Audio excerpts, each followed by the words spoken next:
ही कर रही होती हैं, किस वक्त बंधन से छूटे, किस वक्त सर्वशक्तिमते परमात्मा श्री रामायण नमा का पाठ बंद हो और किस वक्त हम बातचीत करनी शुरू करें। दो बातें मैंने अर्ज करी ना, वह व्यक्ति मुझे क्यों पसंद है, क्यों मुझे प्रिय है, इसलिए।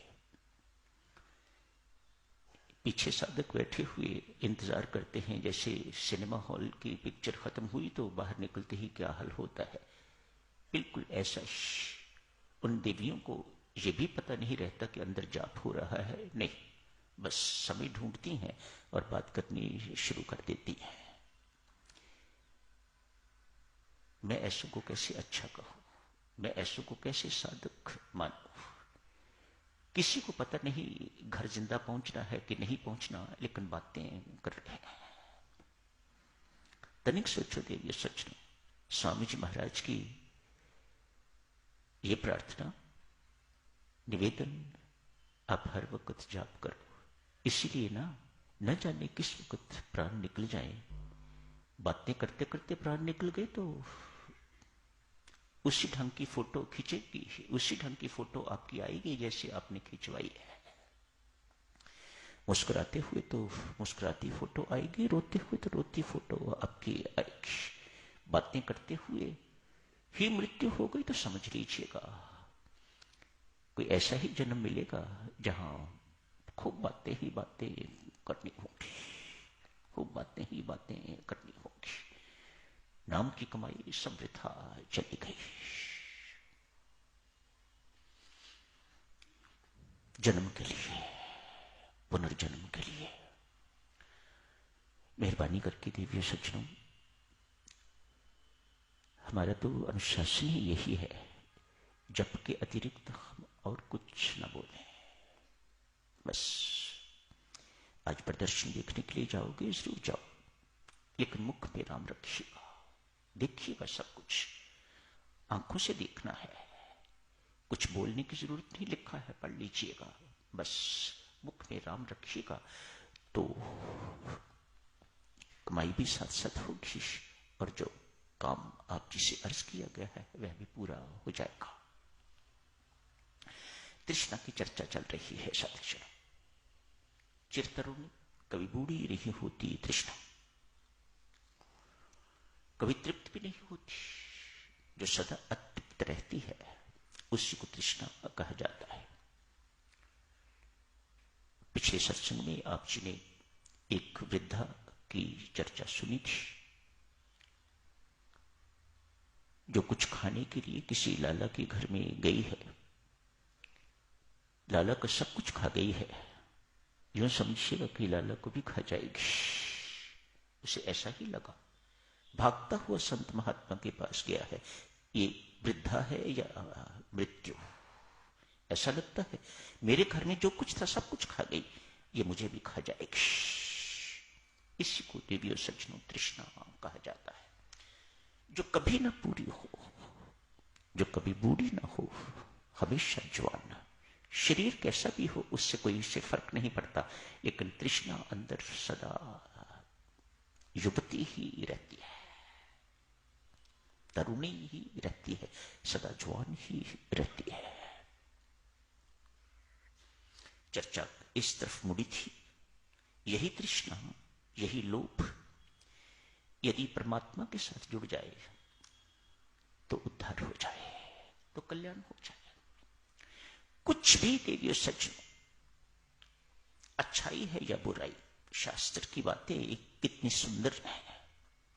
अच्छाई है या बुराई, जड़ है या चेतन, कुछ भी चीज यदि परमात्मा के साथ जुड़ गई तो उसका कल्याण, उसका उद्धार होके रहेगा। जड़ है तो चेतन हो जाएगी, चेतन है तो उसका सुधार भी हो जाएगा और उसका उद्धार भी हो जाएगा। अतएव जो कुछ करो सब परमात्मा के लिए करो। ठाकुर कह लो, आटा पिसवाना, आटा खरीदा है किस लिए? ठाकुर के भोजन के लिए, ठाकुर के भोग के लिए। घर आके बनाया और ठाकुर के भोग के लिए बनाया जा रहा है, उसके बाद भोग लगाया, ठाकुर को भोग लगाया जा रहा है। आप क्या खा रहे हो? हम ठाकुर का दिया प्रसाद खा रहे हैं। बस इतनी सी बात समझ में आ गई तो उद्धार हो गया, कल्याण हो गया। शुभ है अशुभ है, कुछ भी है, दुर्गुण है सद्गुण है, उसे परमात्मा के साथ जोड़ दीजिएगा। लोभ दुर्गुण है, बड़ा भारी दुर्गुण। ऐसा दुर्गुण, काम क्रोध तो कुछ मिनटों के लिए आते हैं और चले जाते हैं। व्यक्ति कामी होता है तो कुछ मिनटों के लिए, क्रोधी होता है, क्रोध का दौरा पड़ता है, खत्म हो गया दौरा, क्रोध ठीक हो गया, आप शांत हो जाते हो। लोभ तो 24 घंटों सिर पर सवार रहता है, कभी खत्म नहीं होता। ऐसा दुर्गुण आज परमात्मा के साथ जोड़े तो क्या होता है। एक कुख्यात डाकू दुर्जन सिंह की बात शुरू हुई थी। आज साल चुनाव खत्म ना हो पाई तो कल इससे खत्म कर देंगे। कल इस चर्चा को और आगे जारी रख के तो इसको खत्म करेंगे। कुख्यात डाकू है दुर्जन सिंह। लोग नाम से ही घबराते हैं तो शक्ल देख के क्या हालत होती होगी लोगों की। इसका नाम ही इतना भयावह है, इतना फ्राइटनिंग है, आदमी नाम से ही घबराता है। आज बहुत बड़ा डाका मारा है कहीं पर, कुछ कहीं कमी रह गई होगी, अतएव सामान्यता आज तक कभी पकड़ा नहीं गया। आज पुलिस पीछे लग गई है। कोई और जगह छिपने को नहीं मिली तो एक मंदिर में देखा, लोग बहुत इकट्ठे हुए हैं, यहां मेरे लिए छिपना आसान हो जाएगा। सत्संग हो रहा था, एक कथावाचक कथा कर रहे थे, वहीं दुबक के दुर्जन सिंह बैठ गया है। हाथ में तो लाठी, लेकिन उसको भी साथ लिटा लिया होगा अपने, ताकि किसी को दिखाई न दे ये लाठी। कथा का विषय था, देवी सज्जनों, मां जसुमती कन्हैया को किस प्रकार से श्रृंगार करती है, कितने सुंदर और कितने कीमती कपड़े पहनवाती है, सुजाती है। आभूषण उस वक्त पता नहीं कितने लाखों के आभूषण होते होंगे जो कन्हैया को पहनाए जाते हैं। श्रृंगार किया जाता है कन्हैया का। कथावाचक ब्राह्मण आज ये चर्चा कर रहे हैं। सामान्य व्यक्ति, कोई साधक होता तो ये सब कुछ सुन के तो उसके मन में परमात्मा के प्रति श्रद्धा उत्पन्न होनी चाहिए थी, लेकिन दुर्जन सिंह तो ऐसा नहीं है। कोई श्रद्धालु नहीं है, साधक नहीं है, कोई भक्त नहीं है, डाकू है। अतएव वहीं बैठे बैठे मन में आ रहा है, एक ही बालक को यदि लूट लिया जाए तो फिर जिंदगी में कभी मुझे डाका काटने की जरूरत नहीं पड़ेगी। ईमानदार है, अपने काम के लिए पक्का, कोई दिखावा नहीं, कोई दंभ नहीं किसी प्रकार का। जो मन के भाव आए वही वे कह रहा है। एक ही बालक को यदि जिंदगी में लूट लूंगा, इसके बाद फिर मुझे कभी लूट मार करने की जरूरत नहीं पड़ेगी, कभी डकैती की आवश्यकता नहीं पड़ेगी।